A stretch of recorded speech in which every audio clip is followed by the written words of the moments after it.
আমার মতো কওমি মাদ্রাসায় যারা খেদমত করেন তাদেরকে জিজ্ঞেস করেন যে তাদের হাদিয়া কত বা বেতন কত। তারা দেখবেন বলবে 12 থেকে 13,000 টাকা, অনেকে 10,000 টাকা আছে। তো তখন আরও একটা প্রশ্ন তাকে করতে পারেন, সেটা হলো যে মাস শেষে কত টাকা, তার বেতনের কত টাকা সে বুঝে পায় এবং কত টাকা সে বরকত পায়, এটা জিজ্ঞেস করবে।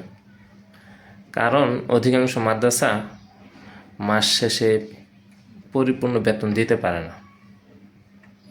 তখন মোহতামিম সাহেব উনি বলে দেন, ধরেন তার বেতন 12,000 টাকা, তাকে 5,000 টাকা 6,000 টাকা দেয়, সর্বোচ্চ 8,000 টাকা দেয়।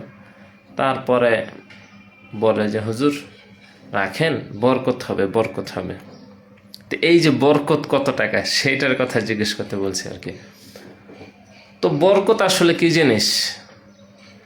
বরকত হলো মানে কোনো একটা জিনিস কম আছে, সেখান থেকে মানে অনেক বেশি চাহিদা পূরণ হওয়া, এটাই হলো বরকত। তো এখন এই বরকতটা হইল সাধারণত আমাদের সমাজে এই যে আমরা যারা আছি আমাদের জন্য এই বরকতটা থাকে আর কি। মুহতামিম সাহেবের জন্য বরকতের প্রয়োজন হয় না, কারণ তার তো বিশাল আলিশান অবস্থা থাকে। বরকত শুধু দরকার হয় সাধারণ শিক্ষকের জন্য, এবং সেভাবেই কি মুহতামিম সাহেব বরকতটা বন্টন করেন। আবার মসজিদে চাকরি করতে যাবেন, সেখানেও দেখবেন যে মসজিদ কমিটি ইমাম সাহেবকে কিছু বরকত বন্টন করে দেয়, নিজেরা কোনো বরকত নিতে চায় না। তো এই যখন অবস্থা, তাহলে বরকতটা কিভাবে আসে?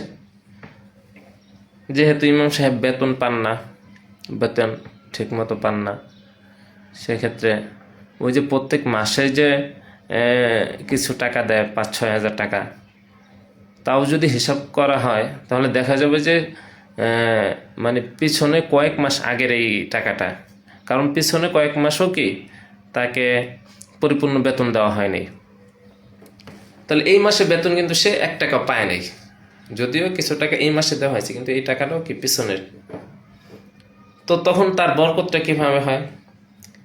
হেফজখানা হুজুর যদি হয় তাহলে তার বরকতটা আসার মাধ্যম হলো সে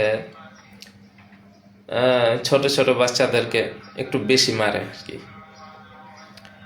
একটু বেশি মারে আর ভয় দেখায়। বাসা থেকে কিছু আনলে, খাবার দাবার যদি কিছু আনা হয়, সেটা যাতে তাকে দেওয়া হয় আর কি।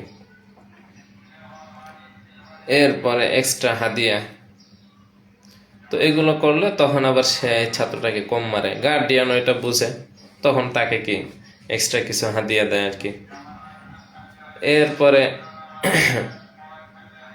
আসলে এটা করা ছাড়াও কি তার উপায় নেই, কারণ তার তো সংসার আছে, সংসার তো চালাইতে হবে। এই জন্য এই বরকতের সিস্টেম সেটা বাইর করে। আরও আছে হলো মিলাদ পড়া, খতম পড়া, সেখানে কিছু টাকা পায়। অনেক সময় ছাত্র নিয়ে যায় খতম পড়তে, যে সাহেব দাওয়াত থাকে, যে খতমের জন্য ডাকছে তাদেরকে, সে ধরেন কিছু টাকা দিল সবাইকে দেওয়ার জন্য, বিশেষ করে ছাত্রদেরকে, ছাত্ররা কষ্ট করে খতম পড়ছে। তখন করে কি, সে ওই হুজুর সাহেব উনি ওই টাকাটা মেরে দেন পুরাটাই, অথবা অল্প কিছু 2-4 টাকা, 5-10 টাকা করে ওই ছাত্রদেরকে দেন, অথবা আরেকটু বেশি 50 টাকা এরকম করে দেন, বাকিটা উনি নিয়ে নেন। এটা একটা বরকতের মাধ্যম। এরকম অনেক বরকতের সিস্টেম, বরকতের ওয়ে হেফজখানা হুজুররা তৈরি করে নেন। এটা সবাই না, আমার উপর আবার রাগ করেন না, আছে এমন অনেক আছে। এরপরে মসজিদে যে হুজুর থাকে তারও এমন কোনো বরকতের রাস্তা থাকে, মিলাদ, এরপরে খতম, দোয়া, বিবাহ, এই ধরনের কিছু থাকে। বিয়ে পড়ানো, বিয়ে ভাঙ্গা, এরপরে ঝাড়ফুঁক করা, এগুলোর মাধ্যমে কি বরকত নেয় আর কি। এরপরে মাদ্রাসায় যে শিক্ষক থাকে তার রাস্তা আসলে কম, তারপরও সে এরকম কিছু বরকতের রাস্তা করে নেয় আর কি। কেউ যদি বরকতের রাস্তা করতে না পারে, তার জীবনটা তেনা তেনা, কারণ তার বরকত নাই তো, তাহলে সংসার চলবে কিভাবে, ঠিক না? এ হলো আমাদের অবস্থা আর কি। এই বরকতটা মুহতামিম সাহেবরা এই হুজুরদেরকে, সাধারণ যে শিক্ষক আছে তাদেরকে বন্টন করে দিয়ে দেয়, আর তারা বরকত ছাড়াই আলিশান অবস্থায় থাকে আলহামদুলিল্লাহ।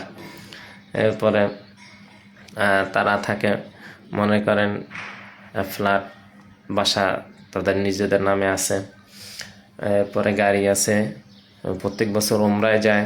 আল্লাহু আকবার, কত ইনসাফ তাদের মাঝে।